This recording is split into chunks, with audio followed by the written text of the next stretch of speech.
देवताओं के क्या गुण होते हैं, क्या देवताओं को करना चाहिए, कैसे देवता मतलब हम पर प्रबल होंगे, मैं आज के वीडियो में आप लोगों के समक्ष ऐसे ऐसे गुण रखूंगा। यदि आप में ये गुण होंगे तो 100% आपकी शक्ति को प्रबल होने से कोई नहीं रोक सकता।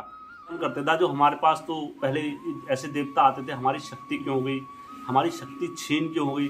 पहले हम पूछ करके पता नहीं कहाँ कहाँ से जब हम पर देवता आते थे तो उस वक्त हम पूछ करते थे लोग, तो हम कहाँ कहाँ का नहीं बताया हमने। लेकिन अब क्या हो गया, हमारी शक्ति क्षीण हो गई, इसका क्या कारण हो सकता है। और कई लोग मुझसे पूछते हैं, हेम जी देवताओं के जो नियम और रूल्स रेगुलेशन हमें एक बार बता दीजिए, कैसे देवताओं को, क्या जो लड़का होता है डीप डंगरिया को जो नियम करने हैं कैसे। आज के वीडियो में मैं आपको बता सकता हूँ, 100% दावे के साथ कह सकता हूँ कि जिस व्यक्ति ने इन नियम को कर लिया उसका देवता कभी कोई नहीं दबा सकता, और उसके घर की पीढ़ियां तारने के लिए वो अकेला ही सक्षम है। आपको घर में परिवार में इतने लोगों को जोड़ने की जरूरत नहीं है, आपके अंदर इतनी सामर्थ्य हो जाएगी कि आप अकेले ही अपने कुल को तारने की क्षमता रखें। हमेशा की तरह वीडियो में आगे बढ़ने से पहले मेरे चैनल का इंट्रो। उत्तराखंड घुमूलो क्या टिहरी क्या मुनशारी, उत्तराखंड घुमूलो क्या टिहरी क्या मुनशारी। हाचू हाचू हाचू हम पहाड़ी नीचू नीचू। जय वीरकारा बजरंगी, हर हर हर हर हर हर हर महादेव। समस्त परिवार के ऊपर महादेव की कृपा और बजरंगबली का आशीर्वाद हमेशा बने रहना चाहिए दोस्तों। और यदि आप मेरे चैनल पर पहली बार आए हैं तो एक वीडियो देखें, दूसरा वीडियो देखें, चौथा वीडियो देखें।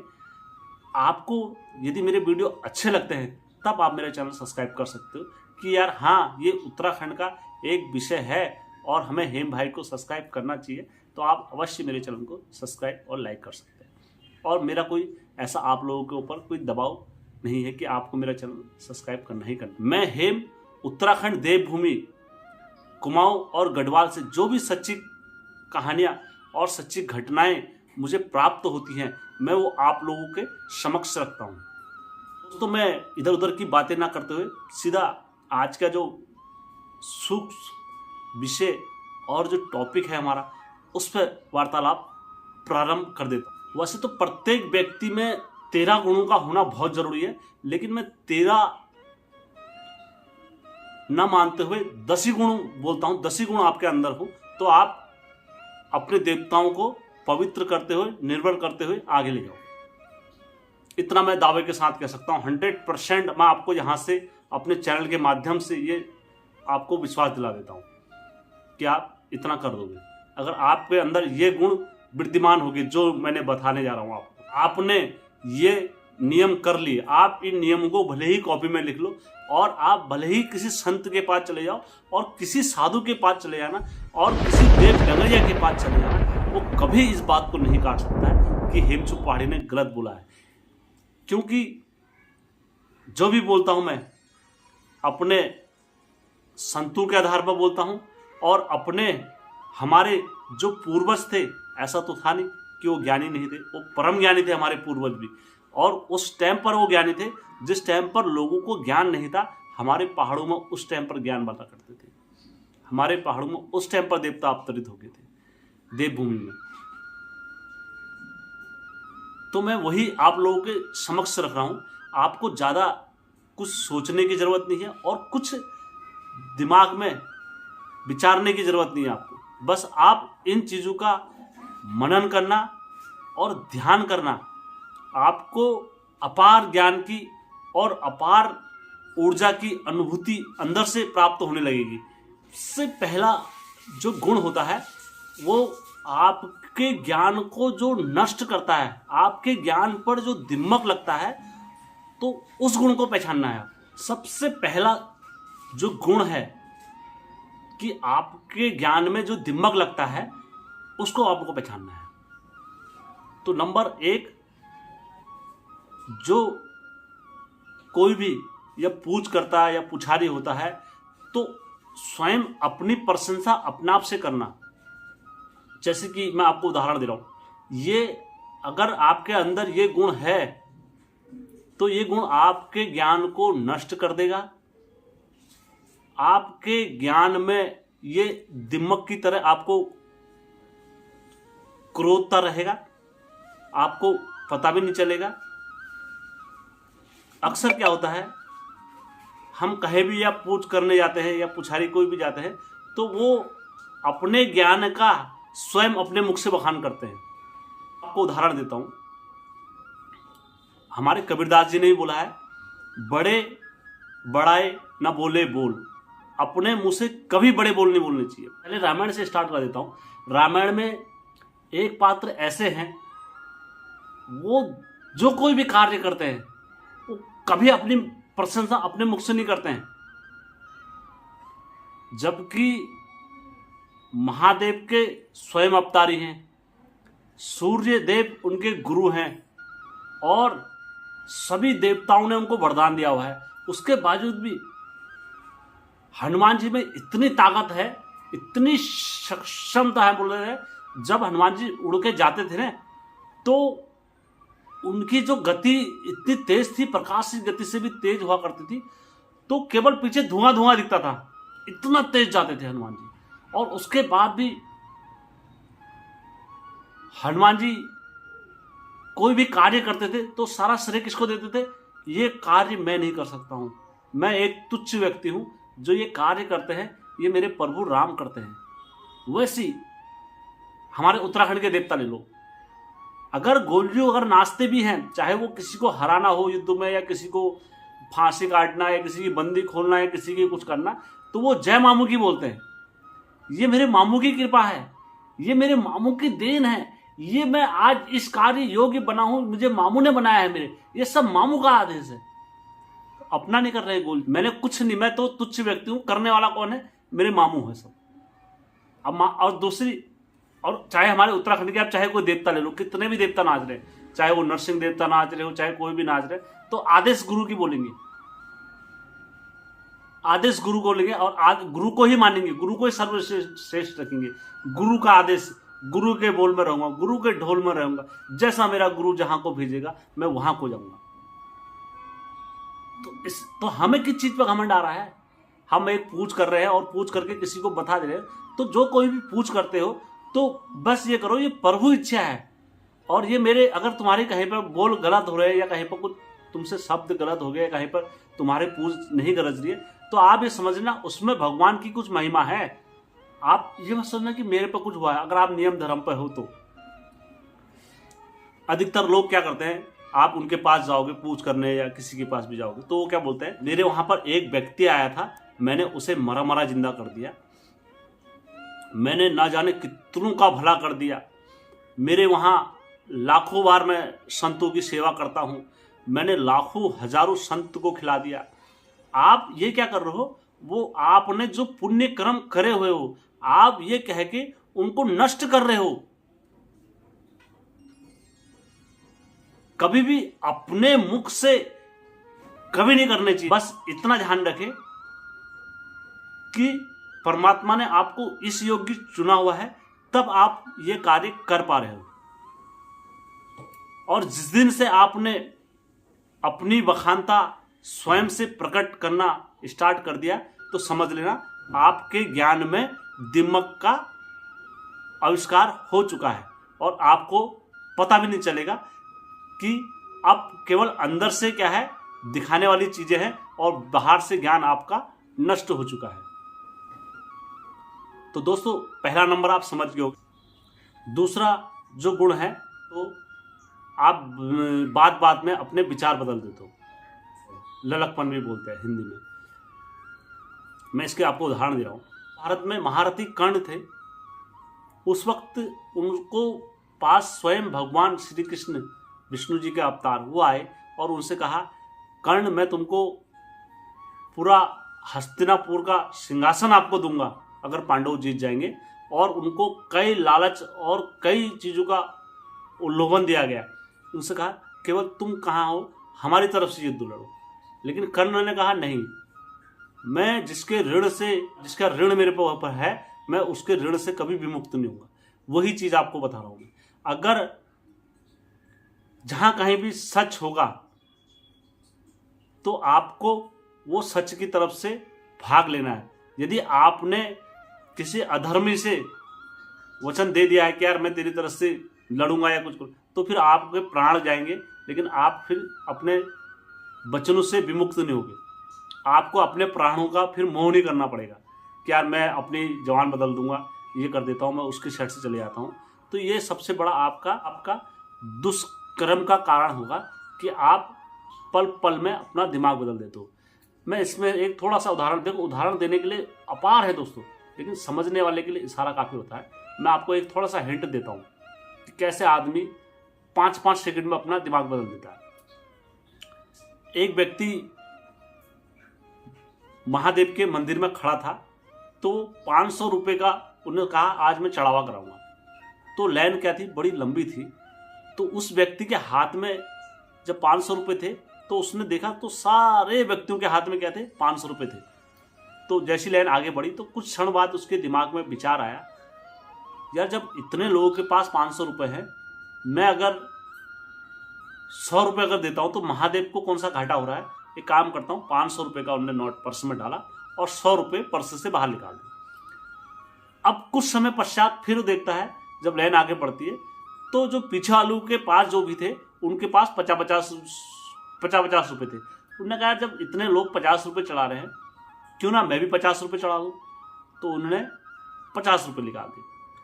अब जब वो आगे जाता है कुछ समय बाद और मंदिर के सामने आ जाता है, तो वो महादेव का जब खजाना देखता है, कहता है महादेव के पास तो अपार धन है, मुझे 10 रुपये शायद चढ़ाने चाहिए। तो वो 10 रुपये निकाल लेता अपने पर्सन से। और अंत में जब महादेव के सामने जब समर्पित होता है और जब उसकी नज़र जब महादेव के खजाने पे पड़ती है, कहते महादेव को यार ये मेरे 10 रुपये से कुछ हो सकता है, महादेव को इसकी ज़रूरत नहीं है, ज़रूरत किसको है, मेरे को है। तो वो महादेव के वहाँ से 20 रुपये वापस ले आता है और महादेव से पैसे लेकर आता है। तो दोस्तों आदमी का दिमाग 5 सेकंड में बदल जाए और जो स्थित ना रह सके, उनके पास कभी भगवान नहीं आ सकते। ठीक इसी प्रकार हम लोग क्या करते हैं, अपने घर के इष्टों पर विश्वास नहीं करते हैं। आज हमारे जैसे घर के गोलजू इष्ट है, या चाहे नरसिंह देवता हो गए, चाहे अन्य कोई भी देवता इष्ट हो हमारे घर के, हम उन पर विश्वास नहीं करके हम क्या करने लग जाते हैं, हम बाहर विश्वास करने लग जाते हैं। अरे अगर वो देवताओं की शक्ति कहीं पर कमजोर हुई है तो आपके पूर्वजों ने तो करी होगी। आप उस खेल को समझ क्यों नहीं रहे हो, आप उस खेल तक पहुंच क्यों नहीं रहे हो। बस मैं यही आप लोगों को समझाना चाहता हूं कि अपने कुल को छोड़ के, मतलब अपने कुल देवता को छोड़ के, इष्ट देवताओं को छोड़ के या माताओं को छोड़ के आप पल पल सेकंड में दिमाग बदल दे रहे हो अपना, तो आप क्या कर सकते हो दोस्तों, आप समझ सकते हो। जब कोई साधक अगर तपस्या करने जाता है तो वो दृढ़ संकल्प लेता है कि मुझे महादेव के दर्शन करने ही करने हैं। तो ऐसे ऐसे मैंने संत देखे जिनके 1000 वर्षों से हाथ ऊपर है, कोई एक टांग पर ही खड़े हैं, क्या है उनका संकल्प है। तो ऐसी आप लोगों को इस चीज़ को समझना पड़ेगा। ये बड़ा ही सूक्ष्म विषय है कि आपका लुलकतापन नहीं होना चाहिए कि 2-2 सेकंड में आप बदल जा रहे हो। आपने अगर बोल दिया कि मैं ये करूँगा तो फिर आपको वो करना है। तीसरे नंबर पे दोस्तों, कोई यदि व्यक्ति आपका यदि अपमान कर रहा है तो आप इसमें कभी ये मत सोचना कि इसने मेरा अपमान कर दिया है। जैसे कई डगरिये नाचने जाते हैं, कहीं पर कुछ जाते हैं, तो उनका कोई अपमान कर देता है, तो उनको बड़ी जल्दी अपने ऊपर क्या आ जाता है, गुस्सा आ जाता है, कुछ भी आता है, तो वो तुरंत उनसे लड़ने की विचार बना लेते हैं। यदि कहीं पर अगर आपका अपमान हो रहा है, ये समझ लेना आपके पाप नष्ट हो रहे हैं। मैं आपको उदाहरण देता हूँ। कभी कभार क्या होता है, कोई व्यक्ति हमें सड़क पर मिलता है जैसे, तो वो व्यक्ति को हमसे ना लेना है ना देना है और उससे हमारी मतभेड़ हो जाती है, तो वो हमको निरंतर ही गाली देगा और हमको मार दिया या पीट दिया, तो आप ये समझना ये हमारे पूर्व जन्म का कुछ हिसाब इसके पास रह गया था, इस जन्म में इसने क्या कर दिया, ये चुकता कर दिया है।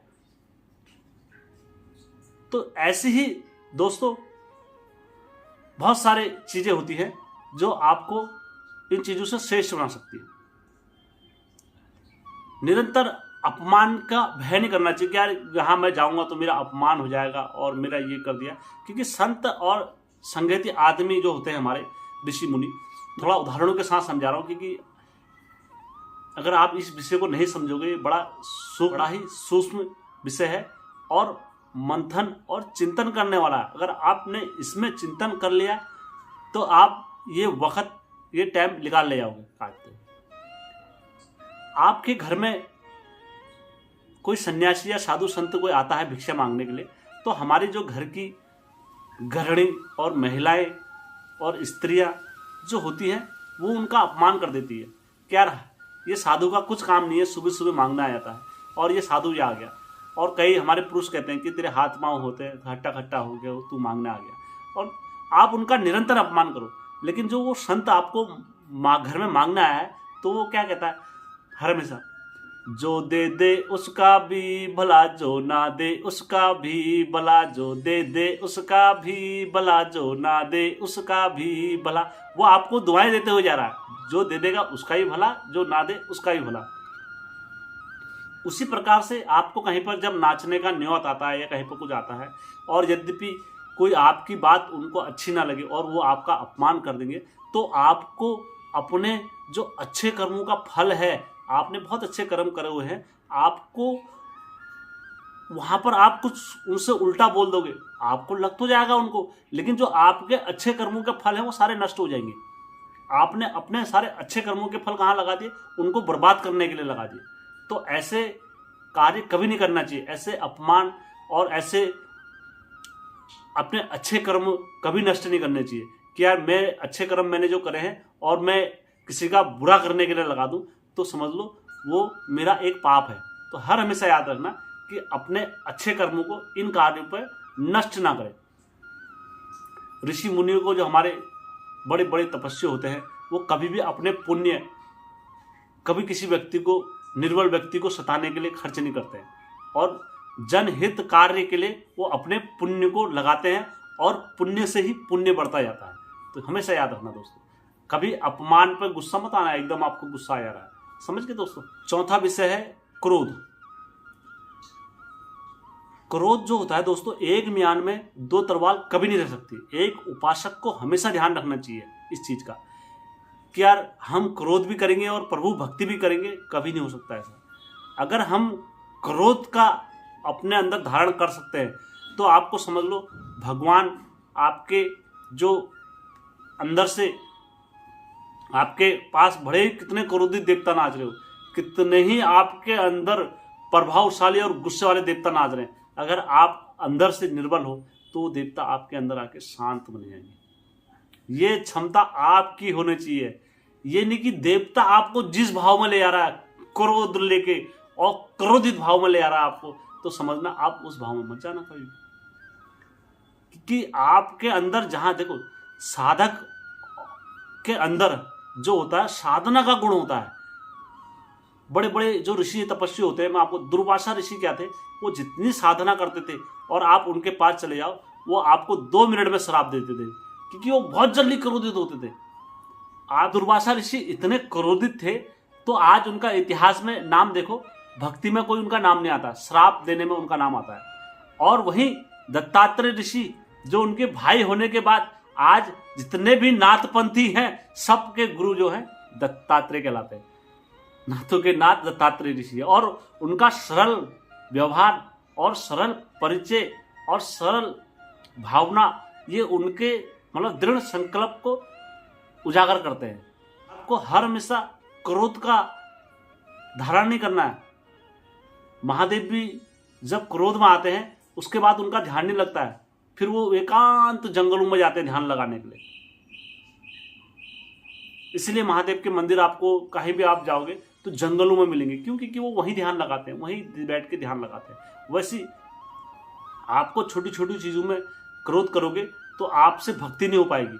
आप इस चीज का उदाहरण करके देख लेना, अगर आपको क्रोध आता है तो आपके दिमाग में कुछ क्षणों के लिए ऐसी शक्तियां विराजमान हो जाती है जो आपका अहित करने के लिए होती हैं। जैसे बहुत सारे लोग बोलते हैं कि यार उसने को गुस्सा आया और उसने गुस्से में जहर खा दिया, उसको बहुत सारा दुविधाओं का सामना करना पड़ा, इसलिए उसका दिमाग काम नहीं करा, उसने आत्महत्या कर ली। तो वो कौन, किसने कराई आत्महत्या? वो आपके विवेक और बुद्धि और मानसिकता ने कराई है। आप इस चीज पे विचार कर रहे हो, क्रोध में आप विचार कर रहे हो, तो आपसे उपासना कभी नहीं हो सकती है। आपको आपके घर में कोई भी आ रहा निर्बल और शांत रहना चाहिए, तब आपको प्रभु भक्ति और भजन का लाभ मिलेगा दोस्तों। तो मैं आशा करता हूं आपको चौथा विषय समझ में आ गया होगा। मैं इसमें उदाहरण बहुत दे सकता हूं, लेकिन मैं आगे बढ़ता हूं दोस्तों। पांचवा गुण जो है, हमेशा याद रखना, जैसे कोई आप पर आश्रित, कोई आपकी शरण ग्रथे, मतलब आपकी कोई शरण में आया है, आप पर आश्रित करके, जैसे कोई जीव जंतु कोई भी आपकी शरण में आया है, तो उस पर जवान हो या ना हो, तो हमें क्या करना चाहिए, उसकी रक्षा करनी चाहिए। अब यहाँ पर क्या होता है, इसमें बता रहा हूँ। आपके मन में जैसे कोई आपकी शरण में आता है रक्षा करने के लिए, तो हमारे मन में क्या विचार होता है, जैसे मेरी तबीयत खराब हुई, मैं आपके पास आ रहा हूं, तो मैं उसके सामने, वो मेरे पास आया, तो मैं दिमाग में क्या सोच रहा हूं, ये मेरे को 100 रुपये दे के जाएगा, या 50 रुपये दे के जाएगा, या 200 रुपये दे के जाएगा। तो आप ये समझ लो, आप उससे क्या कर रहे हो, अपेक्षा कर रहे हो, आप एक डॉक्टरी वाला काम कर रहे हो कि आप आश्रित हो देवता पे। कभी भी हमारे ग्रंथों में लिखा हुआ है, सब में लिखा हुआ है कि भगवान श्री कृष्ण क्या बताते हैं, कर्मस्य भूमि, मतलब कर्म तुम्हारा श्रेष्ठ है, कर्म करो पहले, कर्म पहले है। आप किसी देवता पर आश्रित नहीं हो सकते कि हमें देवता देगा। तो वैसी शरण में आए हुए व्यक्ति की रक्षा करने का क्या है, आपका कर्तव्य है और आपका दायित्व है। महादेव जैसे उपासक, जैसे महादेव की शरण में अगर कोई भी जाता है, जीव जंतु कोई भी जाता है, तो महादेव जी क्या करते हैं, और या कोई भी व्यक्ति या भाव अपने अंदर से लाना चाहिए कि मेरे भले ही प्राण चले जाएं, मैं इसकी रक्षा करूंगा। कोई आपके दुराकर्म या कुछ भी आपके शरण में आ जाता है, तो आपके वहां पर आके उसने भले ही कैसे कर्म करे हो, वो आपकी शरण गच्छे में आ गया, शरण में आ गया, तो आप उसको माफ करोगे, भगवान से बोलोगे, हे भगवान मेरे जितने पुण्य कर्म होंगे इस व्यक्ति की भलाई में और तबीयत करने सही करने में लगा दो। आपने अपने कर्म वहां लगे तो आपके जो पुण्य होंगे वो बढ़ेंगे, और आप ऐसे व्यक्ति को सहायता कर रहे हो जिसकी सहायता करने से आपको एक अपूर्व शांति की प्राप्ति होगी। इसलिए आप हमेशा याद रखना कि आपको हमेशा शरण में आए हुए व्यक्ति की रक्षा करनी है, ना कि आपके साथ उसके साथ कभी ये नहीं बोलना है। जब आपके शरण में कोई व्यक्ति आ जाता है, उसकी पूछ खोल के आपको ये नहीं करना है कि तूने दारू पी के इसको मारा, तूने ये करा, वो करा, ये करा, बहुत सारी चीज़ें आप बोलोगे। नहीं, आप पहले उसको सही करोगे, सही करने के बाद उसको इस योग्य बनाओगे, उसके बाद वो आपके वहाँ खुशी से आएगा। तब आप उसकी गलती का एहसास कराओगे कि तेरी गलती यहाँ पर हुई थी और तेरा आप सही तो उसे कर नहीं पा रहे हो, और आप उसके कुडंडू को उखेल के और भी आप पाप के भागीदार बन रहे हो। आप किसी के सामने ये खोल के और ऐसे करके आप ये मत सोचना कि आप बहुत सारी चीजें कर सकते हो। बहुत सारी चीजें मैं आपको इसमें खुल के बता सकता हूं, क्योंकि आज जो मेरा विषय है वह ही लचकदार और टॉपिकदार है। बहुत सारे जो पुछेरे होते हैं वो क्या करते हैं, वो उनकी पीढ़ियों का बहुत सारा वो खोल देते हैं, राग खोल देते हैं कि तुम्हारे दादाजी ने ये करा, तुम्हारे परदादा ने। आपको उतना अंदर खोलने की अनुमति होती नहीं है। आपको केवल दोष काटने की क्षमता होती है। आप बबूत लगाओ और या आप उनके वो करो, बस आपको उतनी ही अनुमति होती है। इससे ज़्यादा जो अनुमति होती है उनके घर के इष्ट खुद खोलेंगे। छठा जो गुण होता है, निडर होके पाप करने वाला व्यक्ति। जैसे आज के टाइम में आप देख ही रहो कि उनको इस चीज़ का भय नहीं है कि देवता हमारा क्या कर लेगा, और हम ये सारी चीज़ें करेंगे और अपार धन कमाएंगे। ये सारी चीज़ें आपको हर हमेशा याद रखना चाहिए कि जैसे कुछ सिद्धियाँ वगैरह हो गई, गलत कर्म करके और गलत विचार रख के और कुदंडितता से जो पैसा कमाया जाता है उसका भोग यही रहता है। आप दोस्तों ईमानदारी से आपने पैसा कमाया है, और आपने जो पैसा भी कमाया है, जैसे अपनी जो संपत्ति अपने, मैं आपको इसमें उदाहरण दे रहा हूँ बहुत सारे। अगर आपने ईमानदारी से पैसा कमाया है तो आप वो पैसा आपकी 7 पुश्तों तक हो जाएगा। 7 पुश्तों तक आपके आराम से खा लेंगी। आपके पीढ़ियों में कोई पैसों की कमी नहीं होगी अगर आपने ईमानदारी से कमाया है। और आपने कुकर्म करके और कुदंडता से पैसे कमाए हुए हैं तो वो आपके इसी जन्म में निकल जाएगा और आपकी पीढ़ियां तक उसको बढ़ते रहेंगी। जैसे कि आपने पैसा गलत तरीके से कमाया और आपका जो पुत्र हो गया वो गलत विचारों वाला हो गया, गलत संगति वाला हो गया, कोई कुछ ऐसे गलत काम कर देगा या पुलिस के लफड़े में, किसी लफड़े में, केस के, तो आपकी जितनी संपत्ति कमाई हुई है आपकी सब उसी कार्य में लग जाएगी। आपको ये नहीं सोचना है कि इसका फल मुझे नहीं मिलेगा। गलत तरीके से कमाया हुआ धन और गलत तरीके से कमाई हुई संपत्ति वो सब यहीं जाती है। हर हमेशा याद रखना चाहिए, भगवान से बड़ा ताकतवर कोई नहीं होता है दोस्तों। ये याद जीने के लिए बहुत अपार धन की जरूरत नहीं होती है। आपको जितना मिल रहा है उसमें संतुष्ट रहना सीखो।